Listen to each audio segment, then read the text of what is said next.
shall I go? What shall I do? Frankly, my dear, I don't give a damn. Behave yourselves!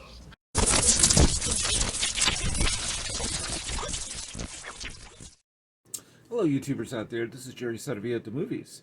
So today we're doing something a little bit different. We're looking at this book, Opposable Thumbs. And this is the story of how Siskel and Ebert changed the movies forever. Written by a film critic, Matt Singer, who is a member of ScreenCrush.com and also New York Film Critics Circle. And this book is really the story of Siskel and Ebert, how they both started, how the show developed from its early days on PBS, and eventually to Buena Vista, and so on and so forth. And what's fascinating about this book is the stories, backroom intrigue, if you like. And there are many wonderful stories, so I'll tell you at least two of them. So one of them has to do with Roger Ebert would get calls about interviews that he had either scheduled or whatever, so at his desk. And Gene Siskel, on one occasion, would be laying down, resting under his desk. And Ebert was unaware of the fact that Siskel was there, but he was there sleeping or resting, whatever, but I guess he was waking up, and he heard about an interview Ebert had scheduled, or was ready to schedule, with an actor or director or whoever. And so Siskel then, once Ebert left the room, Siskel would get up, call back and say that interview's not happening, or in some cases, oh, I'll do the interview instead, or whatever the case may be. So leaving the door open for Gene Siskel. And then Gene Siskel would look at one of the staff members and say, basically cursing, don't say a word, that kind of thing. Then there was another occasion where Catherine Harold, who some of you, I remember her best from the film Modern Romance by Albert Brooks from back in 1981, which is a fantastic movie, terrific movie, and probably one of Albert Brooks' best. So on this one occasion, Catherine Harold, I guess Ebert mentioned her performance stood out. I don't know if it was that film or the film The Sender, which is going way back now. I don't even think I've ever seen The Sender. But nonetheless, she sent a note saying, thank you so much, let's get together, have dinner, and it was plastered on a wall. Now, at this point, Ebert knew that Siskel would always try to kind of set him up, for something that wasn't really what he thought it was. So he didn't look at that note and pay much attention to it and avoided it. And so a couple of years had passed, and Catherine Harold wrote back a letter saying, you were very rude. All I wanted was to have dinner with you or, talk. I mean, I guess he missed a chance. And he said, and so you assume Gene Siskel set him up. This is the kind of thing they would do back and forth, these two. And Siskel then said, no, I never did anything. I had nothing to do with anything. I didn't write that note and that kind of thing. And of course, there's a famous story about Cop and a Half, a Burt Reynolds comedy from 1993, where it seems that pretty much Roger Ebert was the only film critic in America that gave that film a positive review. And so there was a letter he received from, and some of you probably know this story, the young kid in the movie. It says, thank you so much, Mr. Ebert, and blah, blah, blah, and I appreciate it. And then I guess he boasted about it, Ebert, and Siskel said, I wrote that note. So there was a lot of that. But really, the book, aside from the tomfoolery between the two of them and this sort of, trying to get one interview or one up each other or whatever over the other, it really is an examination of their friendship. And a lot of people assumed that Siskel hated Ebert and vice versa, and they didn't. In fact, their families knew each other. I think on the occasion of Siskel's wedding, if I'm not mistaken, I'm not sure, Ebert attended, and I know Siskel definitely attended Ebert's wedding. So there was no animosity between the two. Siskel was certainly a competitor. He was very competitive, but they were both friends, after all. So, and I always kind of suspected that for 20 plus years of working together.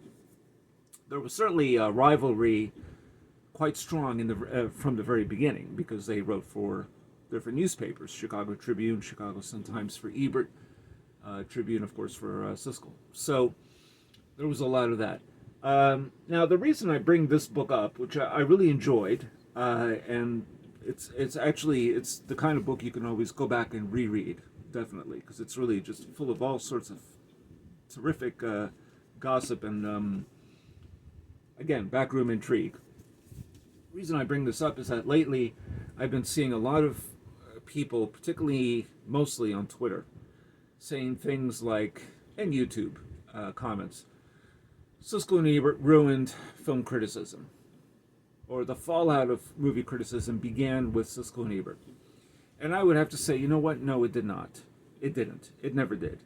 It became more mainstream, but the fact of the matter is that both were newspaper journalists, first and foremost. That's how they first started. And in this book, it's clarified some of that information. They didn't start out as film critics, and I don't think it was their intention to be film critics, although both certainly loved films. Siskel had a film critic job available that he decided to take. And Siskel very much being a sports enthusiast. And Ebert always wrote about political issues, particularly with race, from the very start of his student newspaper. Both started out that way, but their film criticism was always based on knowledge of film history. They always knew their film history, and they had an informed opinion. That's why we wanted to see what they had to say, because they were seeing all the movies, but they also saw movies from the past. And so there was a foundation there. And they also wrote film reviews in addition to doing a TV show that had to change the way they discussed film from the way they wrote it. Because at first, they were just basically reading what it is that they had as a printed film review in their newspapers. And they had to change that up after a while. Also, what was interesting about the book, I may add, is that in the very beginning, on their PBS days, a lot of it was rehearsed. So when they went on, they just started talking about movies. They kind of, knew what they were going to say to each other to some degree, but it was rehearsed.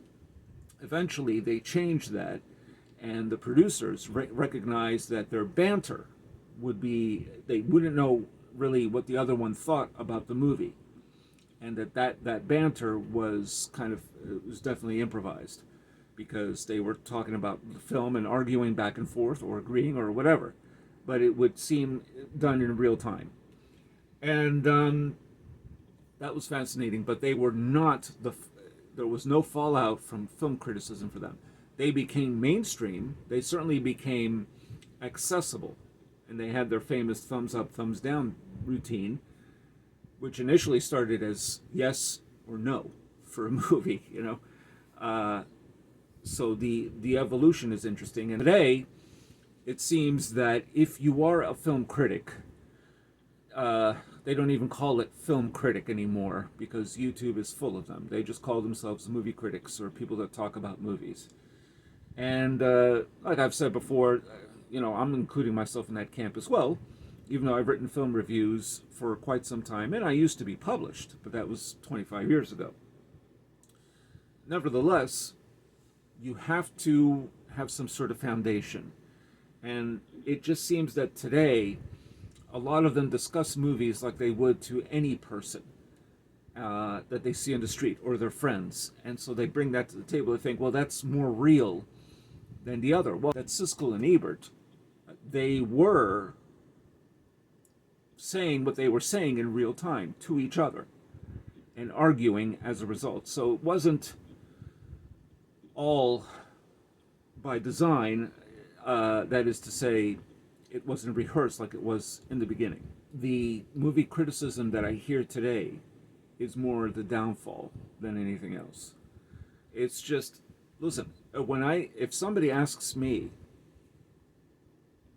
what I think about a movie, it depends on the person asking. If it's an average person, they say, "Did you like it or not?" That's not good enough. I'm not going to just tell you, "Oh, I like it," or "I love it," or "It sucks." And I hate to say it, but that's what a lot of these people on YouTube do. And not all of them. There are some that are quite good, but that's the extent of their conversation about movies. They may add a little bit, "Oh, I hated this scene," "Oh, I hated that ending," but it sucks, whatever. I mean, it's not to say it's all, on that level, but there's a lot of it. And that, to me, is more the downfall. That doesn't come from Siskel and Ebert. And plus, I may add that during the time that Siskel and Ebert were first popular, and when I first started watching them in the early '80s, I was also reading film reviews. If I didn't fully understand everything, I certainly was trying, either by Pauline Kael, Richard Schickel, Andrew Saris, Stuart Kaufman. I think it was Stuart Kaufman. I forget the first name. Anyway, there was Stanley Kaufman. Various other film critics, John Simon, and so on. And so it wasn't, and they were all professional. They were no different from Siskel and Ebert. Siskel and Ebert just became popular, but they were more accessible. They talked about movies, but bear in mind, they didn't just review popular movies on their show either.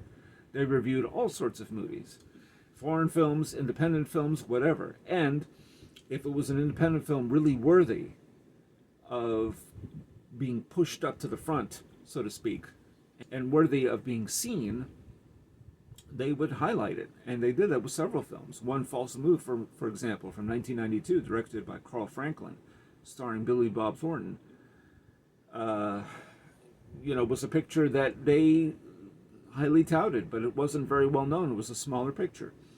And they helped the film. They really did. So that's not the downfall of movie criticism. It's just that they were on TV. But make no mistake, the way they were discussing movies on TV, if you read their printed reviews, they're actually a little bit different. They're not exactly told the same way. But anyway, and Roger Ebert, look, he won the Pulitzer Prize, whether you feel he deserved it or not. He wrote essays about films. He had interviews with people. Gene Siskel, and Roger Ebert also attended Cannes Film Festival and all that. Not that that makes you a professional, but he wanted to go to those film festivals. He wanted to cozy up with some of these people, but yet, if he gave a thumbs down on a movie or didn't recommend it, that's the way it was, or, vice versa. So Siskel didn't go to those festivals at all, but he did interview people, and it's interesting, he was always trying to get certain interviews that Ebert either couldn't get or wasn't fast enough to get, whatever the case may be. Gene Siskel interviewed Stanley Kubrick during the time of the promotion for Full Metal Jacket. Ebert never got to interview him, and so it's interesting now knowing that I wonder what Siskel did just to be able to get that interview. So that's part of the fascination. So it's a very good book. Once again, Opposable Thumbs, How Siskel and Ebert Changed Movies Forever, written by Matt Singer. And definitely a delightful read. Fascinating stuff. There's a whole lot of stuff here. What I've told you is just a little teaser. There's a lot of good stories in here about the two of them, but also their working relationship. And in the days in which Gene Siskel started to get sick and wasn't going to make it, which we know he passed away in 1999. Ebert, I think, passed away in early 2013, I think. So, but good stuff. Definitely check this book out. I think it's only available in hardcover. It doesn't cost a whole lot. If you're a fan of Siskel and Ebert, you have to read this book. It's essential. So check it out. And just remember, the downfall of movie criticism is what you're seeing today. And, maybe I'm a part of it and I don't realize, but I really try to bring as much input as I can for a film review as possible. Especially for films that really deserve it. Great films, good films. Bad films, I don't spend a whole lot of time analyzing, because it's not, some of them are just, it's not worth it. But good films and great films, yes. So I owe it to them and many other film critics at the time that I read. So there you go. So check out that book. Let me your thoughts. Tell me what you think of Siskel and Ebert. Tell me if you agree that they were not really the downfall of movie criticism whatsoever. Or you may disagree. I don't know. Let me your thoughts. Tell me what you think.